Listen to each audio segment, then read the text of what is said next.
Saudi আরবের এক অন্ধ হাফেজ, তাকে ডেকে প্রশ্ন করা হলো, আল্লাহ তোমাকে চোখ দেয় নাই, তুমি না দেখে আল্লাহর কোরআন মুখস্থ করেছ, তুমি বলো আল্লাহ যদি তোমাকে চোখ দে তুমি সর্বপ্রথম কি দেখবে?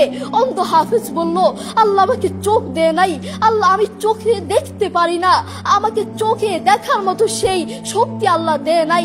আমাকে যদি আল্লাহ চোখ ফিরিয়ে দে আমি আল্লাহর কসম করে বলতে পারবো আমি আমার মাকে দেখবো না, আমার কলিজার টুকরো সন্তান আছে আমি সন্তানকে দেখবো না, আমার ভাই আছে, আমার বন্ধু আছে, আমার প্রিয় মানুষ আছে আমি তাদেরকে দেখবো না।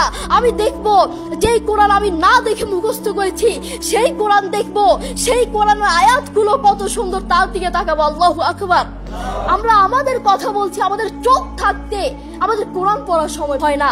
আপনি বলছেন আমি ব্যবসা করি সময় পাই না, কোরআন কোত্থেকে পড়বো? ব্যবসা করি কোরআন পড়ার সময় পাই না, আমি দোকান করি দোকানে অনেক কাজ থাকে, বিশ্বাস করুন আমি অনেক ব্যস্ত মানুষ, এজন্য কোরআন পড়ার টাইম পাই না, কোরআন পড়ার সময় পাই না। প্রিয় ভাই আমি আপনাকে বলতে চাই, আপনাকে সময় কে দিয়েছে?